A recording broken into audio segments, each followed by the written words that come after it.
we don't have to do recovery. We get to do recovery. I don't even like calling it recovery. It should be called discovery, Mhm. because that's really what's happening. All healing and recovery is growth. And who wouldn't want to keep that in front of you?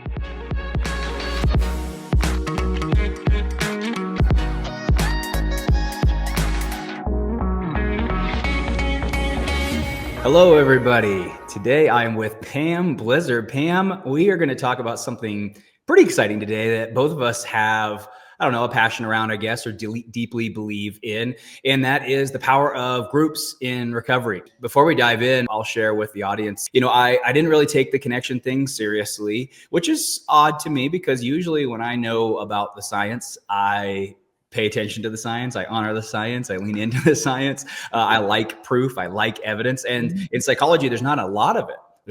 But ironically, when it comes to compulsive behavior and addictions, there is a lot of proof about the power of peer support and a deeply connected recovery group and the impact that that has on somebody in recovery.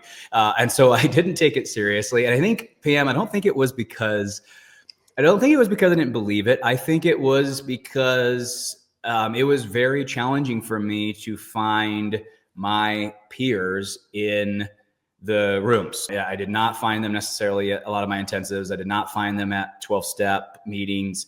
And so it was really challenging because now I was like, okay, it's kind of two things, right? Like, all right, I need connection, but I now need to get it from somebody who something just out of my comfort zone, somebody that I didn't have a lot in common with, somebody that I would frankly just never, ever hang out with unless it was in this situation. But finally, I found a group. We assembled our own. I met a couple entrepreneurs and successful guys through all over the country through my different intensives and things. And I'm telling you, Pam, 30 days into that, I've never been more sober-minded. Pam, let's have a discussion about the importance of this. I would love to sell the audience, for those that don't have a deeply connected recovery group, I would love to sell them on trying harder, because that was one thing my wife pushed me. She was like, you need to find a guy, you need to find a group, you need to find a group, you need to find a group. And I was annoyed, Pam. I was really annoyed with her pressure to find a group, because I'm like, honey, I am trying. I just can't find a guy that I feel really connected to. I just can't find that. So let's speak to the benefits, the challenges, and then also, dare we go into the arena of our successful men making it harder to connect, and his connection actually a little bit more easier than they're making it out to be. So Pam, what are your initial thoughts before we start diving into my questions I have written down? Oh, as you were talking, you could have been my husband. You could have been my husband telling me too, I got nothing in common with those guys. And, my therapist keeps telling me I need to go do this. Everybody keeps telling me everything I see and read needs to tell me to do this, but I don't feel that connection. And, I was sad, because I kept hearing the same thing, and, we're both struggling to find solutions. And just from a personal perspective, my therapist was telling me the same thing. And I'm like, no. The last thing I want to do is go sit in a room full of strangers and cry over this and just talk about my problems. But she encouraged me to do it. And I walked into my first meeting, and I was lucky. I walked into a meeting that was pretty healthy. And it was a game changer. It was absolutely a game changer. And when my husband finally did get the right group, he absolutely came home talking about the relief and how encouraged he was, and how he was looking forward to doing some of the work that they were talking about doing. And I was really happy for him. I'm going to give a quote from Harville Hendricks that says, "We are born in relationship, we are wounded in relationship, and we can be healed in relationship." And, I come from a trauma-informed background, and I know whether you're a soldier coming back from war trauma, or you've had childhood trauma or betrayal trauma, the first thing that happens is we tend to turn inward, isolate. We think, we have these scripts saying, well, nobody has it exactly like I do. Nobody understands my particular issues, problems, experience, history. And in some ways we're right, but in many ways our experiences are kind of common. Mhm. So my personal experience and my husband's experience of groups has been, like you said, it's game changing, it's life changing. To be in a room full of other people who get it. Mhm. You don't have to go into great depth of detail explaining why you think the thoughts Mhm. you do, why you want what you want, why you have the feelings that you do, that it's such a relief. And the beautiful thing is there's always somebody ahead of you in their recovery or in their learning and their growth, that you can gain perspective from. And I know I want what she's got, Mhm.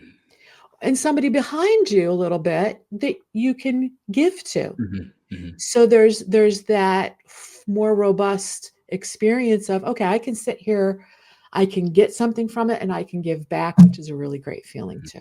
Mhm. Yeah, the way I liken it is kind of the difference between like college and entrepreneurship, right? Like, you can do therapy and buy the books and sign up for the intensives, and you can educate yourself about this addiction and the compulsive behavior. You can educate yourself about the betrayal process and what you and your wife are going to need to do to bounce back from this. But there is this difference of application, right? I mean, for the entrepreneurs listening to this, right? We don't, when a kid shows up in your office and it's like, hey, I graduated 2 weeks ago and I want this amount of money. You're like, you almost want to laugh in his face because you're like, what did you learn in college? And so it's kind of similar, I think. And I think that's where groups, to me, it does two things. It allows you to because you start talking about your experience. It allows you to apply all of that knowledge practically to your actual life and your situation. But I think the other thing that it does too is when you're listening to a bunch of other men in the room, the other men, you're going to see things in them that you couldn't see in yourself. And I think that was one of the bigger things that I saw in a group was I didn't even know I did that until I saw someone else do it. And I'm like, crud, I do that too. Right. And I'm talking, Pam, I'm talking big breakthroughs, like, just these sticky parts of my recovery where I was like, I wasn't acting out, but like I very much could have. It was very close to, Mm. very, very close to acting out at any second because, I still really, really wanted to. And I was fearful that, hey, well, there'll be a weak day in the wrong place at the wrong time where I make a compromised decision. And that was, I think, one of the cool things about the group was having people almost proactively show me blind spots that honestly, if he didn't do his share, I would have never connected the dots personally. And it was something that he did with his therapist, right? And so imagine if you're in a small group, in my groups, they're groups of 10. So if you got 9 other guys doing the same work that you're doing, right? Imagine how much faster you're going to connect the dots, right? Is that your same experience, Pam?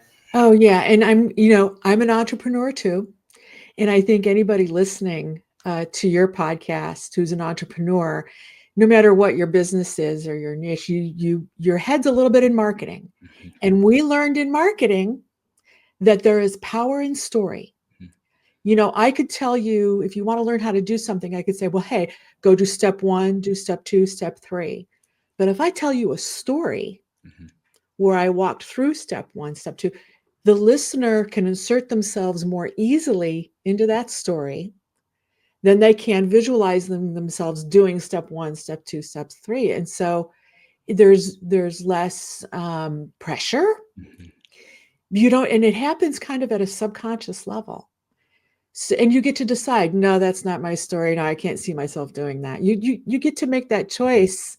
And that's why I think the power of groups and hearing other people's solutions, how they solve the problem, is so powerful. And it gets you out of that isolation and Mhm. turning inward. I've heard it said the opposite of addiction is connection, Mhm. right? And there's this element of, if you're in a relationship, um, and you are trying to repair that relationship or build something new, your partner may not have the skills yet to listen, Mhm. And you need connection. You need a place where you can just let it all out, right? All the cognitive distortions, true or not, right? Whatever you're feeling. And the person sitting across the table from you is sort of lower risk than your partner. Mm-hmm. And you can be more vulnerable. You can tell on yourself in a meeting, Mm-hmm. and say, this happened and I approached it this way, and boy, did I screw up. I wish I had done it differently. Telling your partner that is a little bit hard sometimes, depending on where you are in your Mm-hmm. recovery. So being able to be that vulnerable and practice that new vulnerability is gives you the felt experience of, okay, this is safe to do. I didn't implode. Mm-hmm. Well, and that's what, and the partners are looking for that. And that is a comment that comes up every time a guy joins my groups. They always are shocked. They say, I cannot believe the level of vulnerability, because to your point, there are guys further along, in my groups. I have a lot of guys. This is really funny. People, when I tell people about this, I would say 50% of the guys who join my group have a year plus of sobriety. And people are like, I don't get it. Why would they join a recovery group if they're sober? And it's because, and I say, I reflect that exact sentence back to them. I say, because they're sober and not recovered, and they know it. And I think Yeah. that's where guys, I see there's two different kinds of guys. There's guys that just want to check the check boxes, get in, get out, do as little. But again, a lot of the guys who join my group, they understand, they see it every single day. Relapse is a real thing. It happens way more often than it doesn't happen, right? They say it's 60, only 34% of men are able to stay sober past 5 years. And so, it's a very real threat. And so I think a lot of guys want to avoid that. And it's when you ask around, because I did, when I got into this, I went to treatment.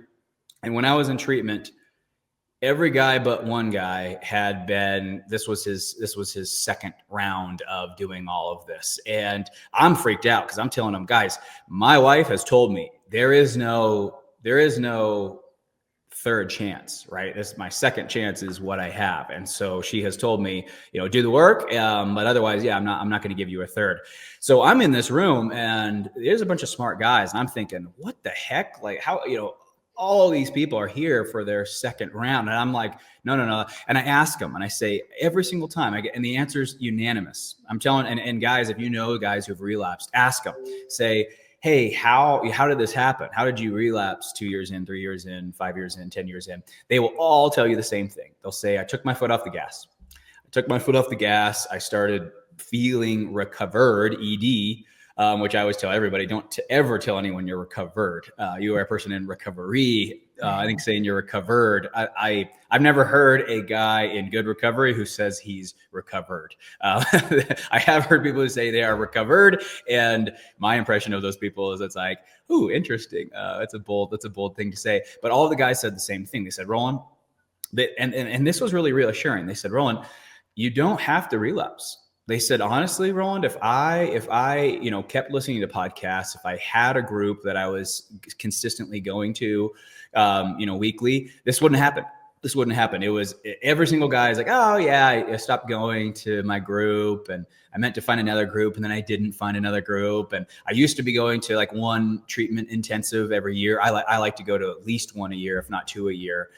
To this day, I always, my wife does too. We always are going to a couple intensives, and they told me the same thing. If I took my foot off the gas, and everybody knows this, the thoughts it's not overnight. The thoughts slowly creep in, and then they accumulate and they accumulate and they accumulate and they accumulate. And unfortunately, sometimes they accumulate so much that you're kind of, I'm not going to say you're an addict again, but I would definitely say on this recovery spectrum, you're slipping lower. And all it takes is the wrong place, the wrong time, the wrong situation. I always tell guys, I say, imagine you're sitting at this hotel lobby and you can't sleep because of the time change. And someone who meets your arousal template walks right in, sits next to you.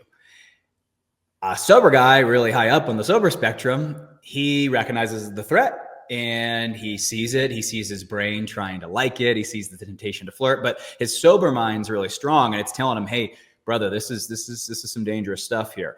that guy's going to say, oh man, he's right. This is dangerous. I should get ahead of this. Right. And so then he leaves. But again, imagine if you've inched down lower from the sober side of the spectrum towards, let's call it 78%. You're 78% sober, but you're slipping down. Depending on how she comes on to you, are you going to have the power to say no? And I always present that situation to guys just to say, like, that's how this works, right? That's reality.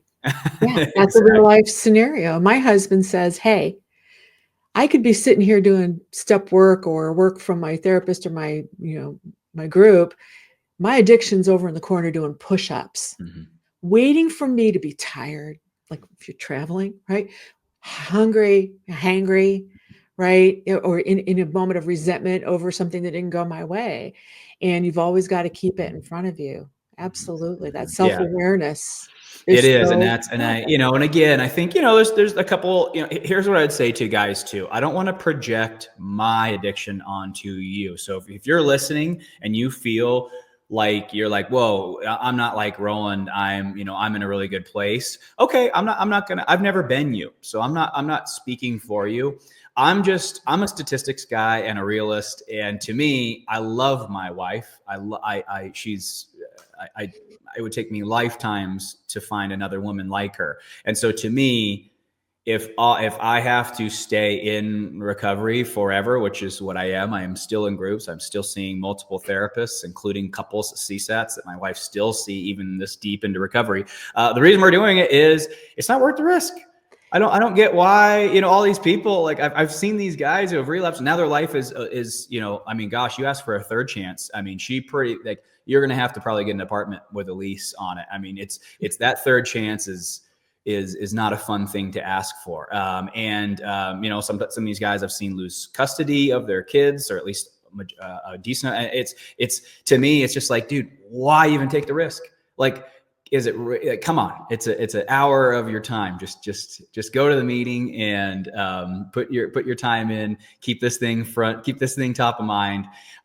It's not worth the slip. But Pam, one thing I wanted to bring up, and this is a huge thing for everybody listening. I know it is because I hear it all the time, which is, we just mentioned it, right? The power of the group is feeling seen, heard, and understood. It is just the power of, like you said, you said it so well, Pam. I've never heard somebody say it. When you almost don't even need to explain yourself because they get it. It's like you tell them the thing and you see everybody looking at you nodding and they're all like, yeah, brother, preach. Like, I've been there. Here's the elephant in the room though, for most of the guys listening.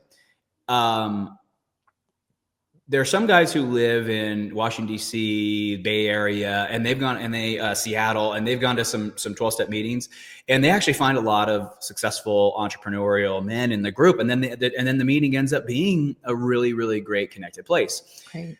That is not the common story I hear though from entrepreneurs and successful men. Most of what I hear is, 12-step my addiction was very, very different. So Pam, that's one thing I just want to speak to for the audience is because this is a process addiction, they're not all the same. I would say if you're in a room of 12 guys, all 12 of you have a different addiction. You have different parents, you have different childhood experiences, grew up in a different geographic location. All of those factors go into making this. And I want to bring that up because we have to be careful. I don't even like to call this an addiction because our brain goes to AA and tobacco. It's like, oh, I'm just going to quit the thing and I'll be done. And I almost like to just call this compulsive sexual behavior because if we look at it like that, then it's like, okay, why are we doing something that we don't want to do? Whereas I think calling it an addiction, it does imply that you are going to kick the habit, detox, and get sober, and but again, it's just different than substance addiction. So, but the reason I'm going this direction is successful men have the guys in my groups, they have a very different addiction than when you go to 12-step.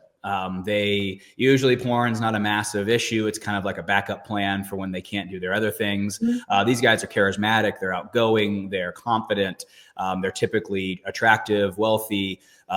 They've done pretty well with women, or at least learned how to do pretty well with women. And so their addictions are they look to them a lot more normal. You know, to my guys, it's like, I know it's always so funny to say, but like when I went to the meeting, I was looking around, I was like, man, you guys got problems. Like, I just like to like sleep with hot girls. You guys got issues, man. And but I know that sounds like a joke, but at the same time, what if you go to SA or SAA and you're hearing all the stories and you're like, oh my gosh, you're like hearing story after story. You're like, man, why don't you just stop? Like you're getting fired from your job. Why don't you just stop? Like I just hear these stories and I can't relate because it's like, yeah, I don't do any of that. I don't. And so I want to speak to both aspects, Pam. I want you to speak first to acknowledging and empathizing with their story, but then I also want you to speak up and say, hey, I know you feel that way.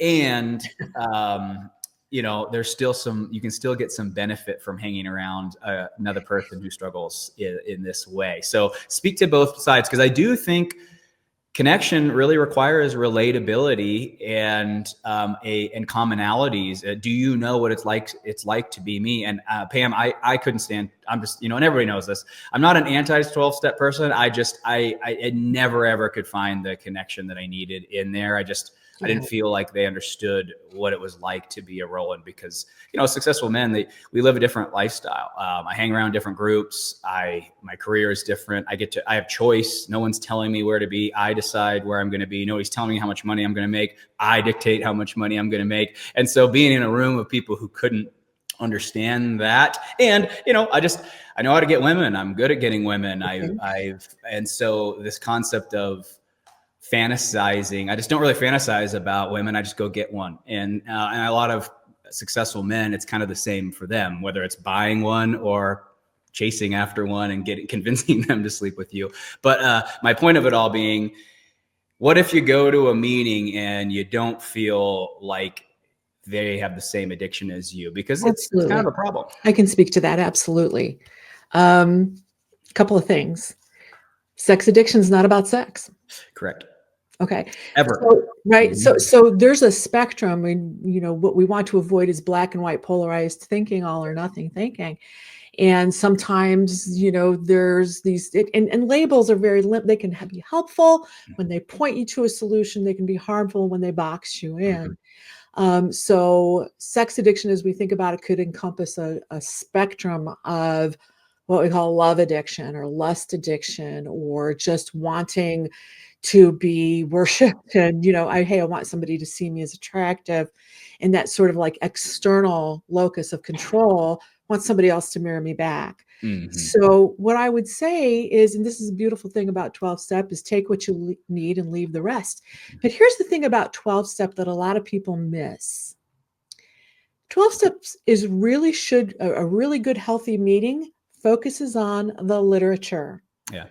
The literature is where the meat is. The meetings are the gravy. Mm-hmm.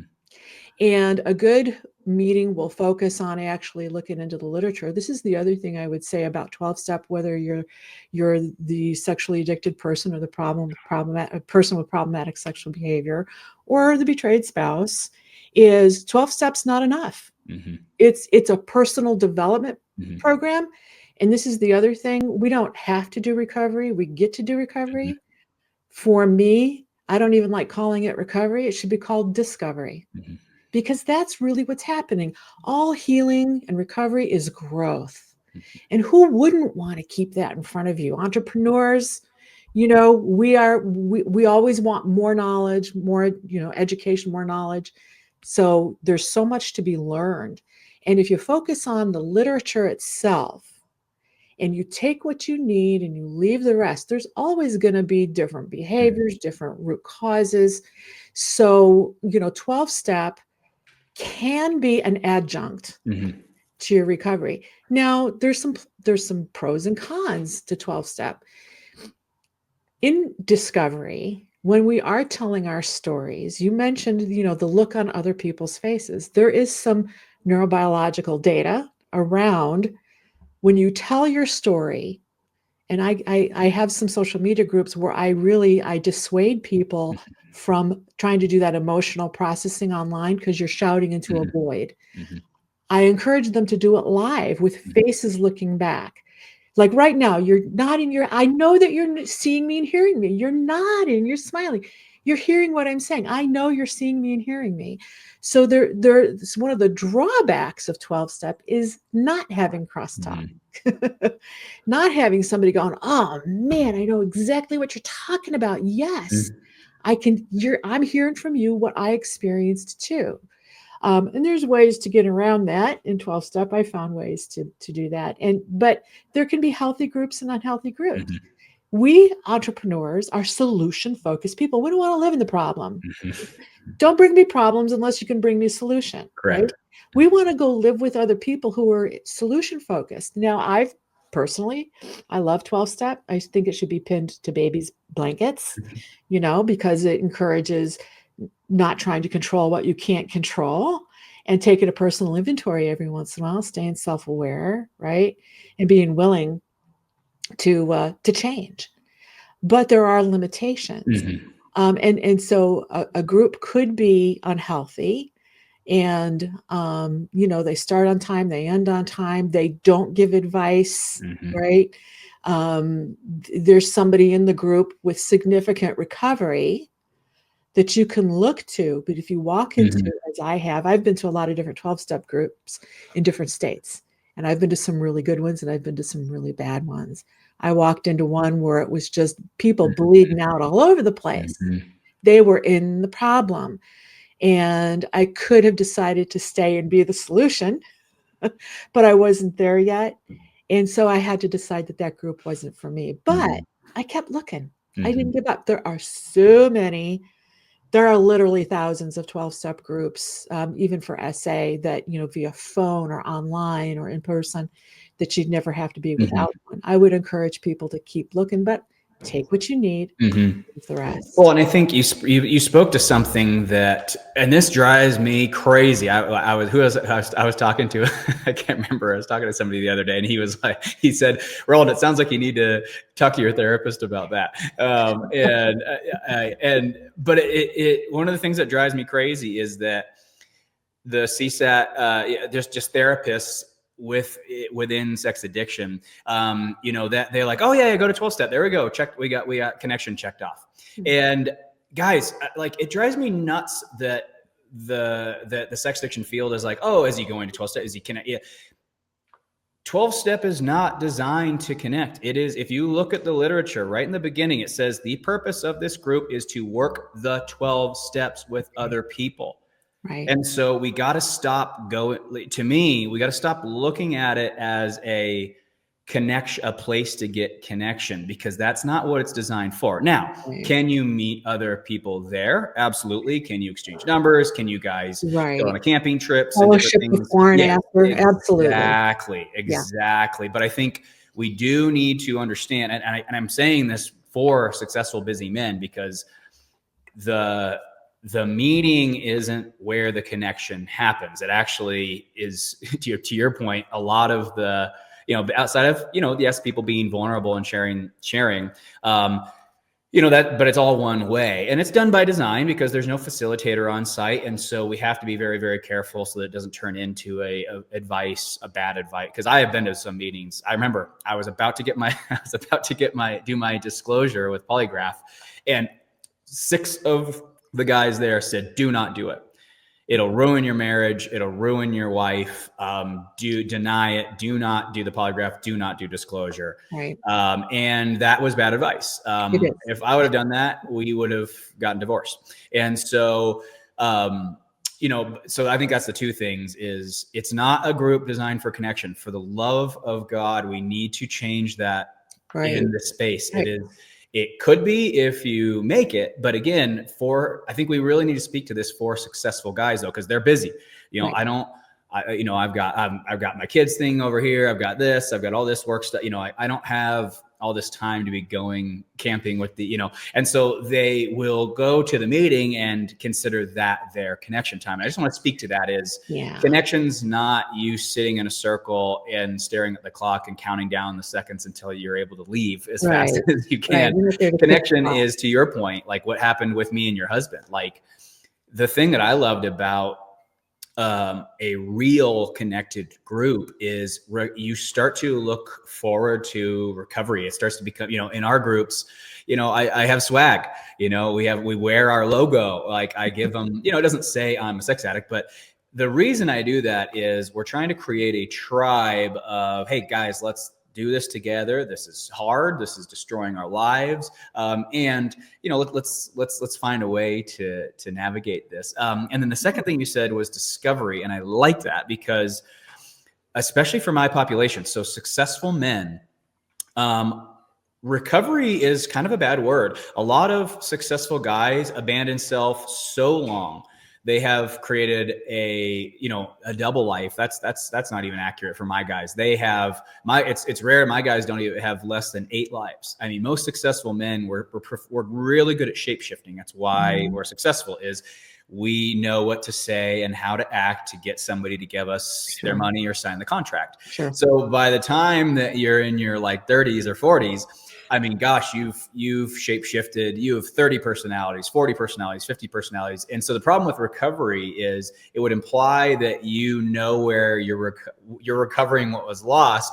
But I mean, these guys, they don't even know who they really are. They've become so good at being whatever people need them to be. And so I like discovery because for a lot of times, and again, I don't want to project because a lot of this is just my situation, but for a lot of guys, if you're like me, what was I recovering? I had no idea. Right. And so a lot of it was discovering who I was supposed to be all along. And that was when recovery, or we're going to call it discovery, became really, really fun, because now it wasn't about me not doing stuff. That's abstinence, that's sobriety. And that's not fun. And that you will get burned out. So if you guys are still in the abstinence sobriety phase, you will get burned out from that, because humans aren't wired to not do stuff. We're wired to want to be us, be our unapologetically fully expressed. That is to be free. That is what we want. And I think that's why I love, the recovery or discovery aspect of it is, in our groups, I often tell guys, you'll 3x your income in our group, even though it's not a business coaching group. And guys are always like, why? And I say, because people want to do business with people. And when you become a person rather than a shape-shifting perfectionist, you actually become the guy who gets the raise, who makes partner, who, it's that little creepy part of you that lacks integrity. Because that's the one thing that I would, authenticity. Integrity is a commitment to you and being you and never compromising the real you. And that is what your business partners want to do before they're going to make you partner. That is what that huge contract is looking for. That is, there's this piece that people get.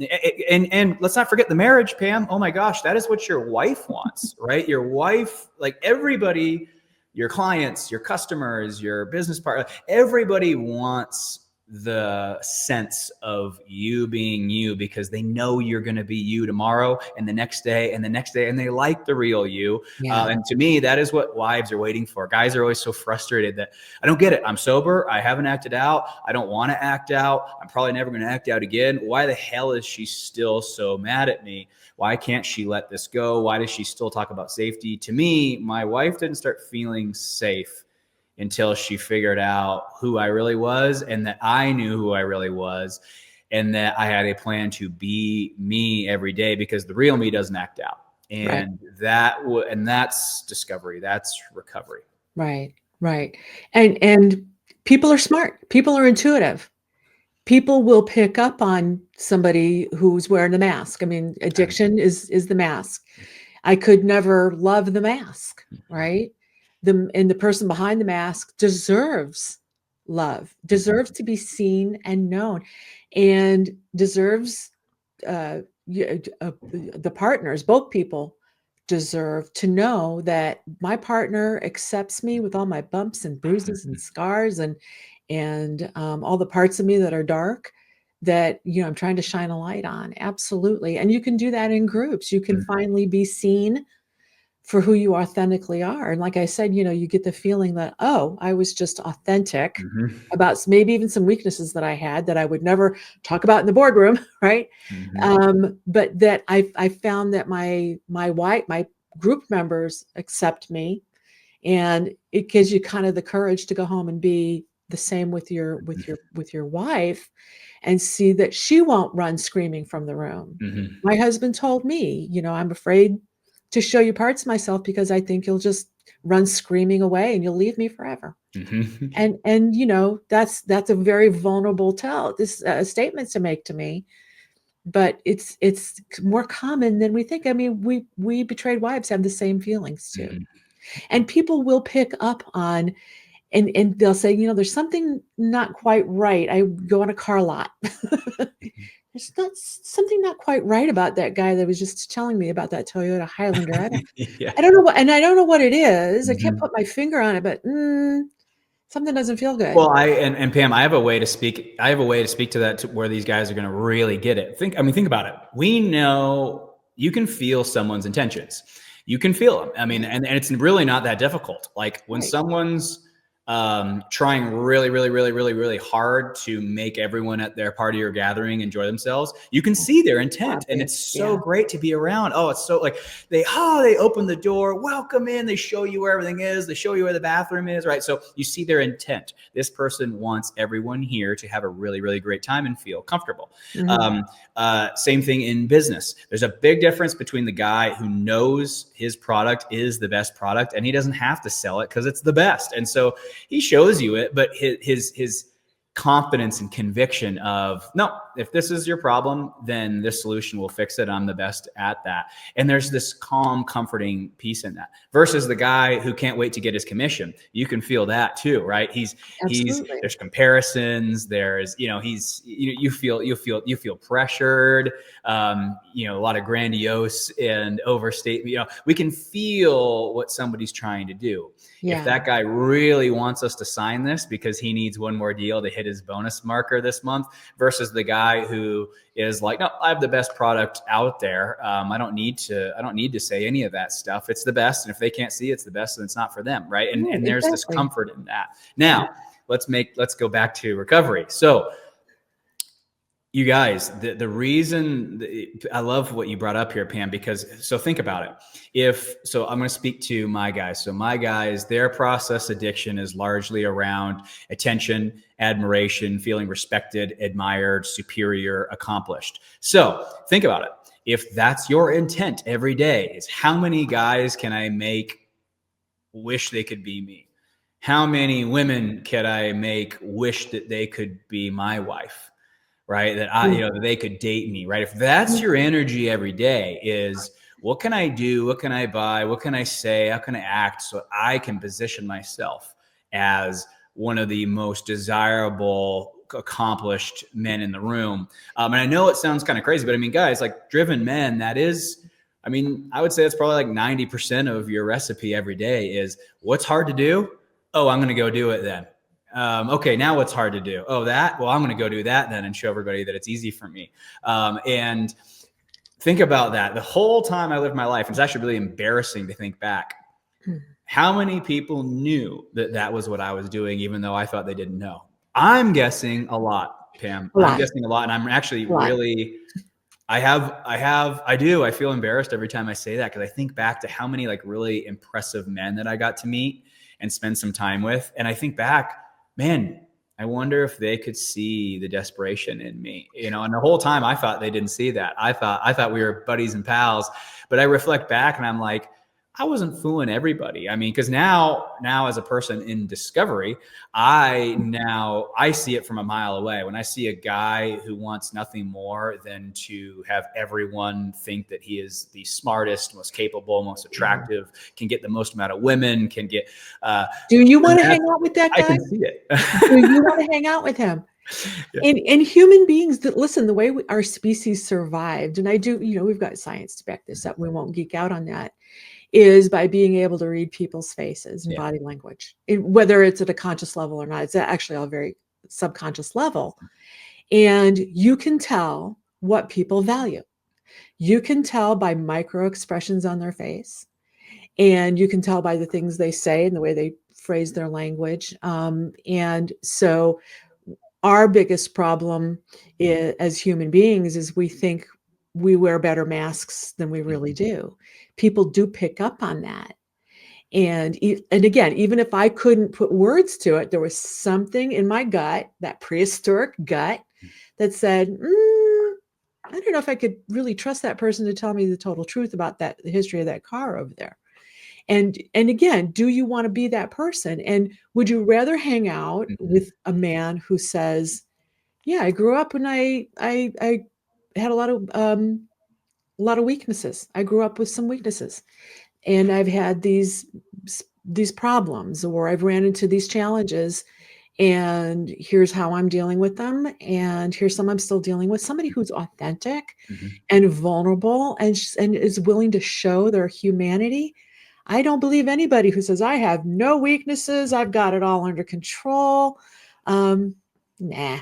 I'd rather hang out. There's a quote out there, I don't know who said it, but I would rather pull up a chair to a table with a bunch of sinners who admit that they have problems, than a room full of people who are going to tell you they're perfect and they got it Mhm. all together. I just rather hang out with the real, authentic human people. Well, and more importantly, those people, and here's what I've learned, Pam, and I'm curious if you've seen the same.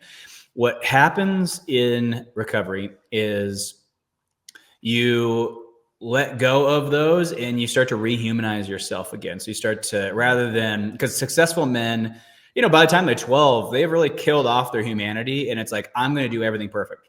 And I'm going to be the most accomplished, the most impressive, the most attractive, the most, everybody's going to say everything great about it. And your parents often facilitate that. Your parents are like, I'm going to raise a kid who is the most accomplished, who has the best grades, who is the best. And so it's this culture, it's more common in America and Japan than anywhere else, but Yeah. there's this culture of, to be a good parent, you need to raise the best kid in the room, the best kid on the Right. field. And your And value is in your performance, not just in your exactly, existence, which is exactly. And bad. in our world too, I mean, let's go outside of parenting, because everyone always thinks, oh, my parents were good parents. And I'm like, interesting.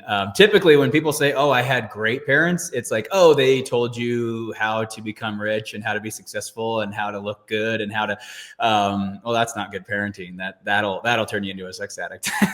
But the other thing is, when you realize, here's how I phrase it and this is why my groups work. So the guys come in and they all play the same game.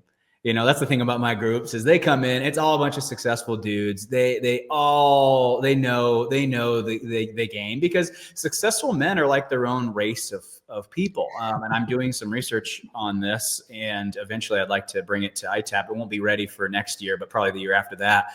But successful men, they're like a race of people that we have ignored, and but we pay attention to every other race, right? We pay attention to immigrants from this country, from that country, for people from for women, right? So we look at all these people and their cultural differences. But successful men, it's funny, I think it's because, well, two things. One, I think the numbers are pretty small. I mean, successful men make up, what do they say, 1.8% of the population, and so it's not a ton of guys. But I will say they operate in a very unique way. And I think if we're going to help them overcome sexual behavior, we need to understand their world, because we can't tell them, oh, you think you're inherently a bad or worthless person. You say that to a high achiever, and that's right in the Facing the Shadows book. I almost put the book down, because it's like, nah, I've never ever thought that about myself ever. And so I read this book, and it's largely written towards the 98% of the population, which are usually really struggling with confidence, struggling with and high achieving men at birth. They're typically very like, you can meet them. I mean, I remember my babysitters, they all said, oh, Roland, all you did was talk about how rich you were going to be one day. And I don't remember this. I was like 5 years old, but it was in my DNA to make a difference. I've been on fire my whole life. I want to be seen. I want to be the center of attention. I want to create influence. And unfortunately, I used the dark side of the force for a long time, before I realized what I was doing. And then I changed, and I used the same power I had Exactly. for good.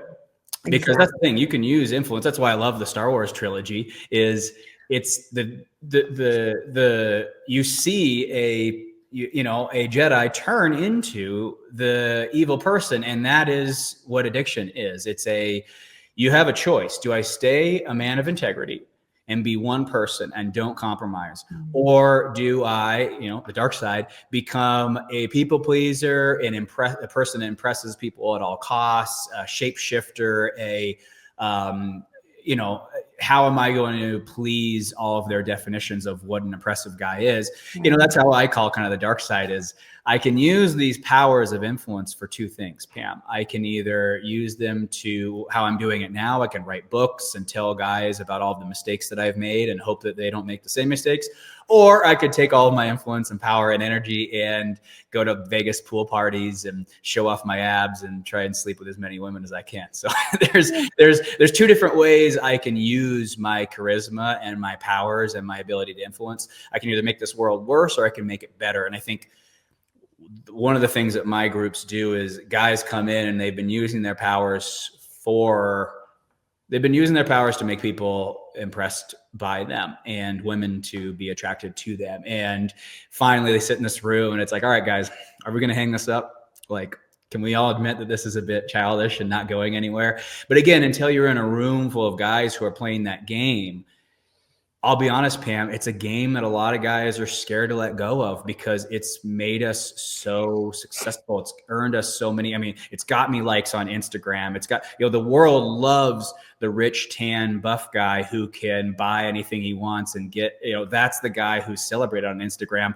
not the father of 4 kids who's a man of integrity. And that, our world, makes this a really big challenge for successful guys. It's a tough, when I first got caught, my first reaction was, oh crap, I'm not going to be able to do all of the stuff that makes me important. Well, and I think, you talked about a few things there about successful. And the first question that comes to my mind is, how do you define success? Definition. Yeah. And is it based in your personal core values? And I think, adaptive coping mechanisms can become maladaptive coping mechanisms. And yes, it's certain we all want to be liked. We want to be accepted. That's part of I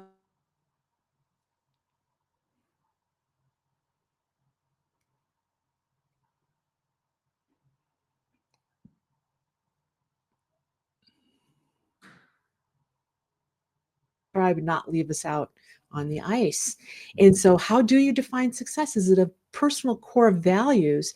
I know that even in my own past career, my earlier corporate years when I was trying to climb that ladder, it really wasn't rooted in my personal core values. I also wanted to make a difference in the world. Mm-hmm. And I thought that that it was by producing and achieving and by gaining that notoriety and the atta girls, right? The external atta girls. But somewhere along the line, because of my own recovery, discovery, healing, and the growth work that I used to say have to do, but I got to do, it forced me to look at my personal core values. And I learned from doing that work that a lot of human dissatisfaction comes from, I'm putting all this effort out towards X, but it really isn't in alignment with my personal core values. It's in alignment with some other thought process I had or some external thing. But when I go to that internal locus of control, and I really want to make that part of my person happy first, I want to walk out my personal core values of authenticity, honesty, integrity, leaving the world better than I found it. And what does that mean? Does that mean by achieving money in a house or houses and travel? Maybe for some. Okay, good for you. Let me know how that works out for you. Or is it through human connection? And the lives that you've changed and the energy that you've exchanged with other human beings, because we're always imprinting other people always imprinting us. Where are your personal, core values? That was incredibly powerful work for us to do.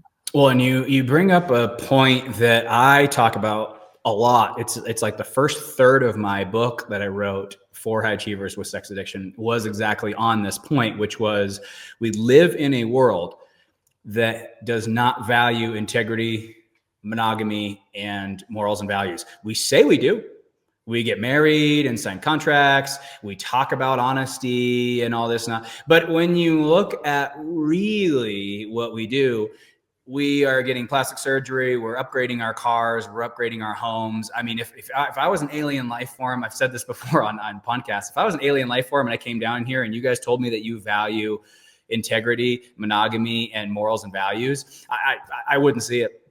I would pull up my phone on Instagram and Facebook and TV and advertise, and all I would see is people striving to be better looking, in better shape, have bigger houses, more money, nicer things. And so I'm bringing all that up because, Pam, I know it sounds all good on paper, but in the end, think about it. We are hardwired to connect, to fit in, to be appreciated, admired. And so when you are taught from ages, basically your whole life, I would say, by the time you're 18 years old, all that's in your head is, I need to get buff, I need to get tan, my teeth need to be good, I need to be rich, and I need to have cool homes, I need to go on good big vacations, my wife needs to be attractive. I mean, that is what, here's this kid by 18, where are morals, values, monogamy, and integrity? It's not even there at all. And then external. Even if it is brought up, it's brought up in church as some sort of pipe dream.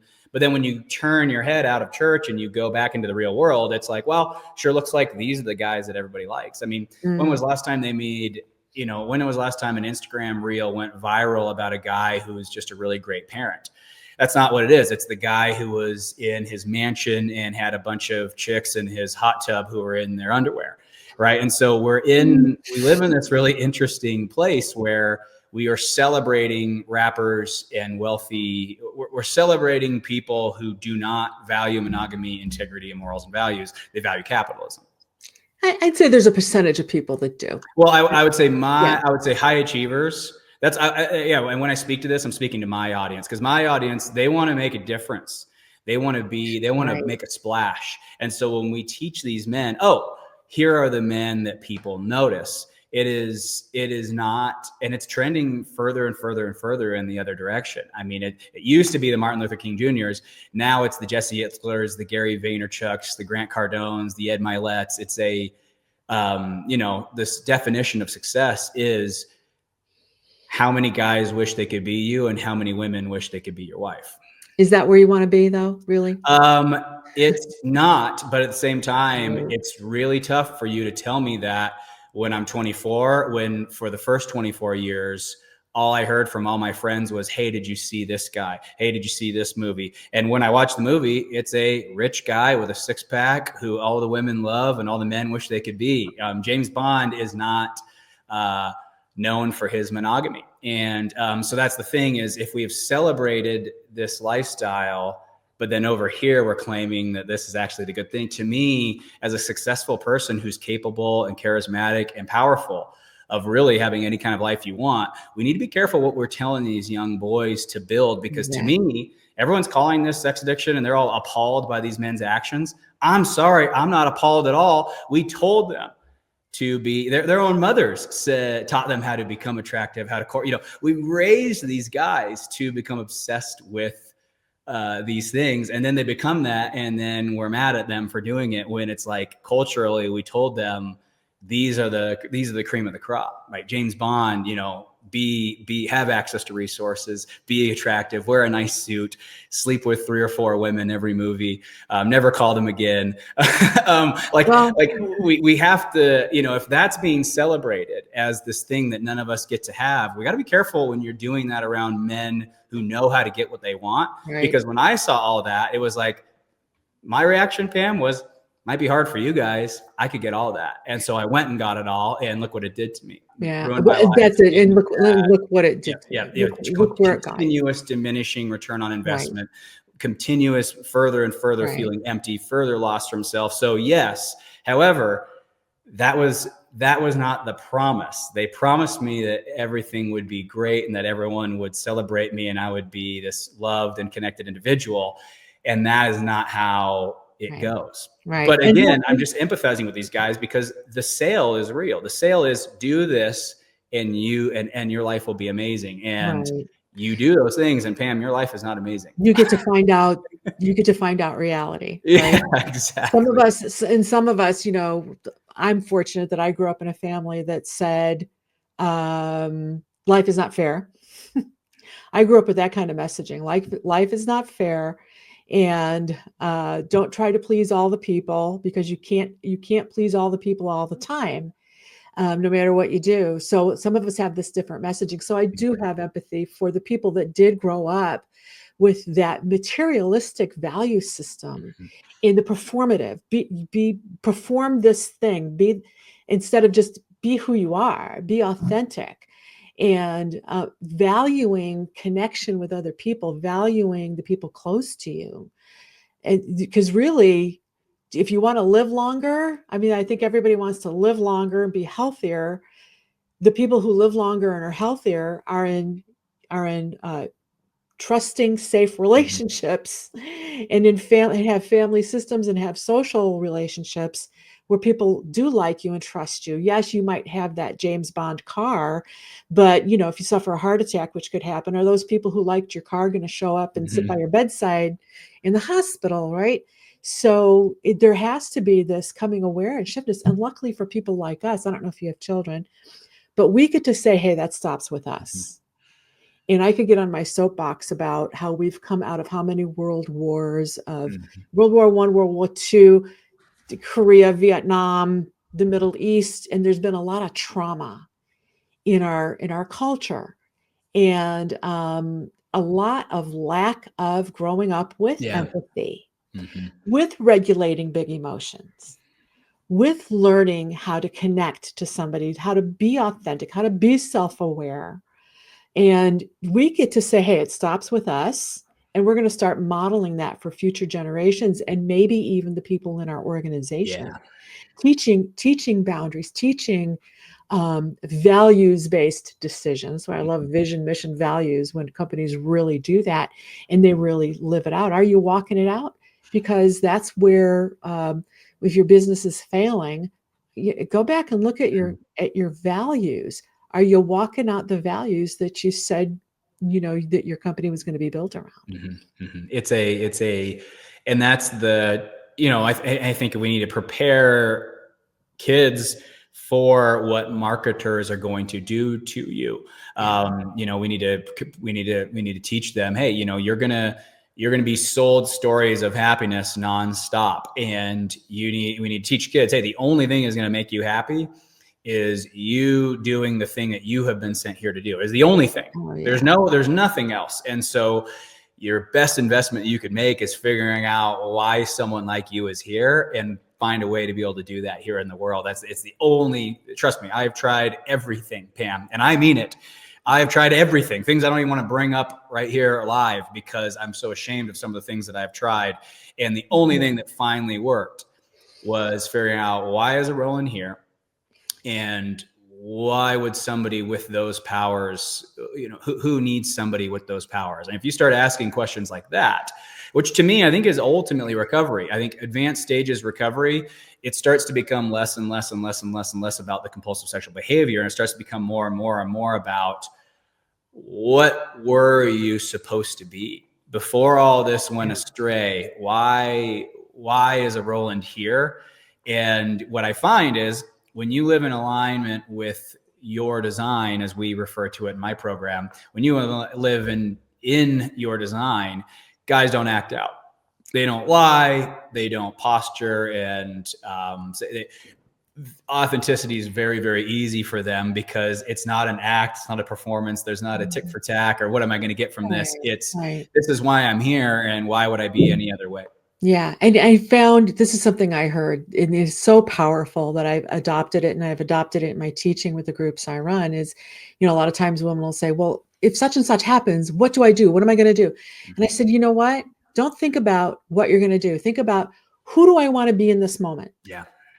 When you can answer, how do I want to show up? Who do I want to be? You know what to do. You just intuitively know what's the Mhm. next best thing to do." Mhm. And that has to come from a values based person. I want to be authentic. I want to be a good communicator. I want to be fair. I want to be equitable. I want to be inclusive. Whatever.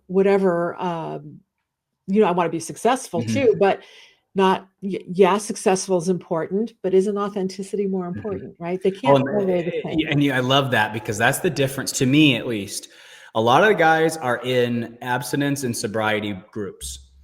I would say that's most of the groups. They are abstinence and sobriety groups, and that's great. And that's very important. It's very important, because you can't really go anywhere if you're not able to stop by that. Right. However, I would encourage what Pam's talking about here is you need to get into a recovery group. I would say, and don't wait too long, because burnout from sobriety and abstinence definitely starts kicking in.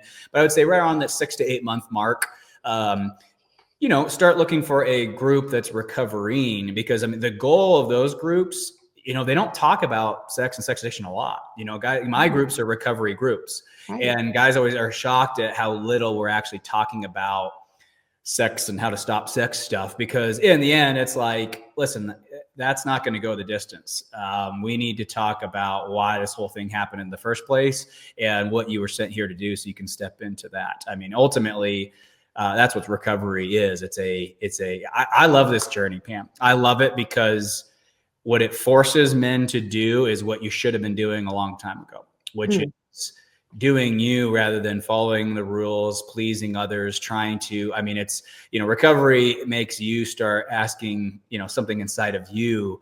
Hey, what do I do? What is the right thing to do in this situation, rather than leaning on a bunch of other people's advice on, oh, here's the right thing to do for that, right? Recovery is ask you, because here's the thing. If you ask society, it's going to tell you novel sexual experiences. It's going to tell you how many people are looking at you and giving you attention. If we look outside, you're going to get data that will probably make you more of a compulsive sexual person. We live in the most sexual time ever. It's fleeting. It doesn't last. How many likes or hearts you get, right?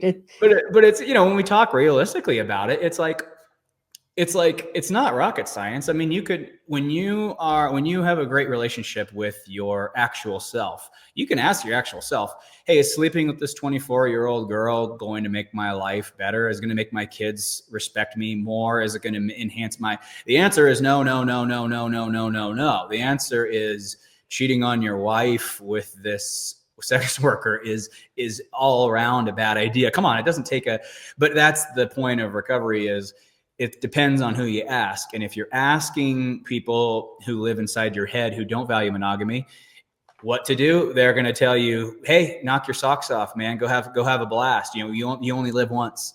Right. And that's, I think the challenge is most of the voices in my head did not value monogamy. They did not value integrity. They wanted money, attention, and you adopted somebody else's values. Correct. Yeah, exactly. Yeah. Well, Pam, this was fantastic. You're a wealth of knowledge. I knew we were going to go forever. Normally I'll tell my team, I go, block an hour. With you, I was like, oh gosh, I already, you and I could barely shut up on our first call together. So I was like, oh gosh, if it's going to be Pam, let's block a little bit more time. I told you I was verbose. So if people are going to work with you, what do you do? Where do they find you? What are kind of the next steps for people who liked what you said and want to try to find a way to do recovery with you? Well, I'm not really a coach. I'm more of an educator and a Sherpa.